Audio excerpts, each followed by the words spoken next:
I'm David Jacoby. And on the cool check-in. Together, we are Jalen and Jacoby. What do people? What they want. Happy Friday, everybody. Yes, a lot to discuss as we get into the weekend, but we start with a great game in the Garden last night between the Lakers, who just lost by 42, and the Celtics. This is the end of the game. LeBron James, terrible play, tries to save it, gets the ball back, huge bucket there, kind of a fluky score, and then him and Kyrie go back and forth. Kyrie, huge bucket with just 10 seconds left to put him ahead. Brandon Ingram trying to get the reverse, doesn't. Ball gets knocked around, ends up in Rajon Rondo's hands, who wins the game for the Lakers. Jalen, obviously the Lakers have been in the news all season long because they've acquired LeBron James, but recently seems like a lot of the pressure of the trade rumors have kind of been hurting the locker room a little bit. This was a game that they needed, not just for positioning to get into the playoffs, but for locker room morale. What did this win? What did this one bounce of the ball, this loose ball bouncing around, finding its way to Rondo, what did that do for the Lakers? Well, it got them closer to 500 in the stout Western Conference race, where they're a team that currently sits 10th in their conference.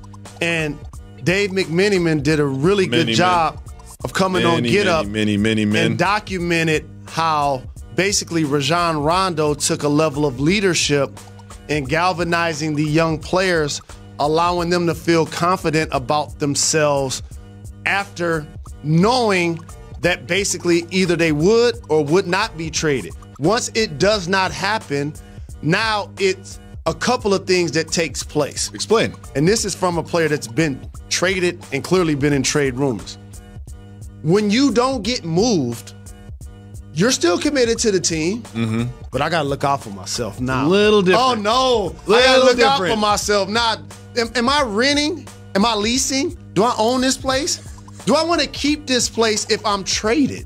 Like, now you got to start thinking like a professional, an adult that plays basketball. And you know what else? When the game is late and Kyle Kuzma's open on the wing, instead of giving it to LeBron in the corner, I'm shooting this. Why's that? Instead of Ingram trying to find a way to give it to LeBron when they denied him late, you're like, I'm taking this to the hole. Why would they make those in-game decisions based on being in trade rumors previously? It don't start in game. It start at 3:01 when the deadline ends. It's like, oh, okay, now I got to pay attention to my value now. I got to make sure that I'm putting my best foot forward to help the team win, not the other way around. And so now that those dynamics have played out, yeah, LeBron gonna get his triple-double and feel good about his game. Yep. Rajon Rondo, a vet, he gonna have his double-double, hit the game-winning shot. But when you look deeper into the box score, KCP and Lance, double-figure scores. Yep. They were playing without Lonzo Ball. They still have to integrate his dynamic back into the team. So based on the Clippers trading Tobias Harris, they gifted the Lakers a playoff spot. They did. The Kings are still between the Lakers and their playoff spot, but I do think that the Lakers will find a way to get into the playoffs because I want LeBron James in the playoffs. Well, you have LeBron James. That basically used to be a rite of passage to make it to the finals. That shows you the difference between the East and the West.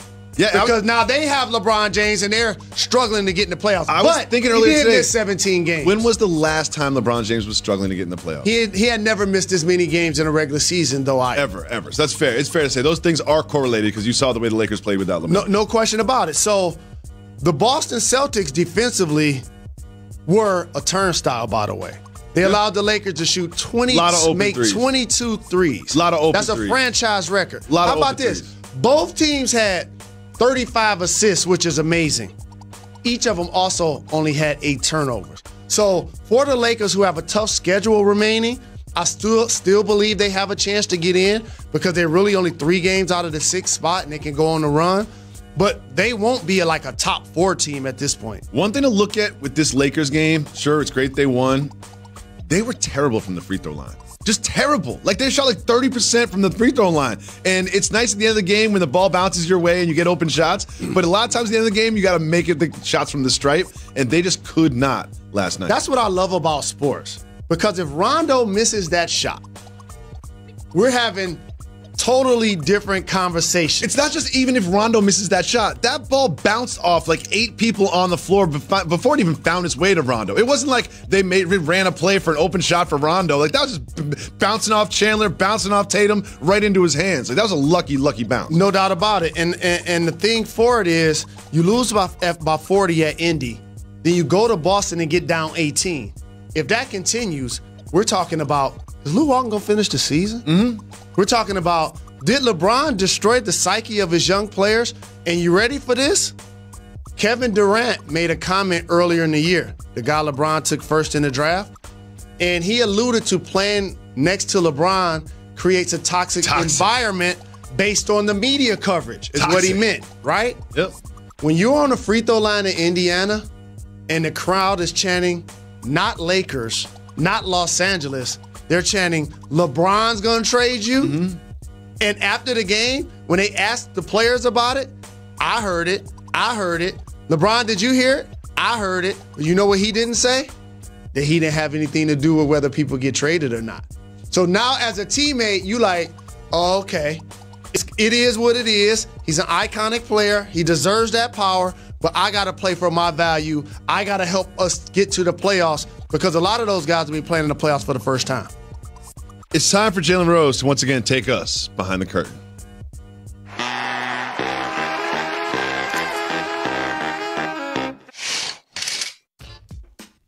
Amongst all the Anthony Davis trade news, team fighting to get in the playoffs, losing by 42, just all the things swirling around LeBron James. Yep.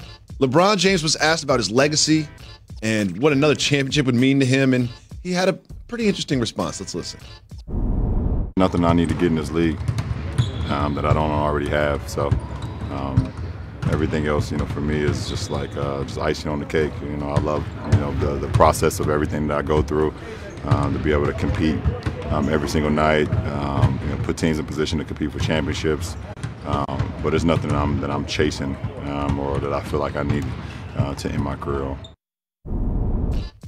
So after the game, he mentioned that this was kind of taken out of context and people running with this and talking about him putting pressure on the front office, which isn't really what the question was.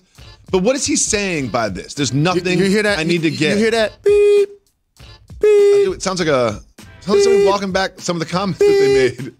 Beep. Here's what the Lakers are now going to do. LeBron James is going to talk into microphones. He's going to, and rightfully so, he's a seasoned veteran. He deserves, I love that LeBron always wins. I love this narrative. He really always does, on and or off the floor. So here's what now happens. Damage control. LeBron James is going to be doing interviews up in his team. He's going to be doing interviews talking about how amazing their talent is. Of course. Talking about how much potential they have. Of course. And how much he and we need them to make it to the playoffs. Here's another one. Where's Magic? Oh, Magic Johnson. Watch what I tell you. Within the next 5 or 7 days, he's going to pop up and do some national interviews, maybe even at this network. Talk about how much he loves the young core and how they've re-energized LeBron James and their youthful energy. Save this footage. I'm trying to tell you, this is how it works. And rightfully so. Of course. You have a fragile locker room. They were talking about trading 5 people. That's half the team. And not only that that's why the trade deadline is fun, because once the deadline passes, they're on the team. Correct. So now that you're on the team, you're not getting traded. Correct. Now you're my favorites. Now you're perfect for our franchise. And so now, instead of the young guys showing up at the bus 15 minutes early, you show up 15 seconds early. Mm-hmm. That's just how it go. I look out for me now. So instead of me passing up this good shot to get a great shot, I'm shooting this. One thing I found interesting about these comments is, because I love LeBron. And you remember after he won the championships, he was at a camp, he got a little loose-lipped, he's like, the only thing I'm chasing now is the ghost in Chicago. Right? He said it. The only thing I'm chasing now is that ghost in Chicago. Do you know what he said in this quote? I'm not chasing anything. Do you remember when he was doing his show and he said that he was the greatest of all time? Now it's not I'm chasing Mike anymore. Now it's I'm the greatest of all time. I'm not chasing anything. Look, Laker fans have to understand something. You are a part of LeBron James' honeymoon tour. If he's able to get a championship with you guys, great. But I probably would suggest he get an Emmy before he get a championship with the Lakers? He's going to get a championship with the Lakers. He got What you doing? Which one you think he's going to get first, though? Championship. Okay. Next, the Lakers didn't get Anthony Davis at the trade deadline, but they did trade Zubac and Beasley for Mike Muscala of the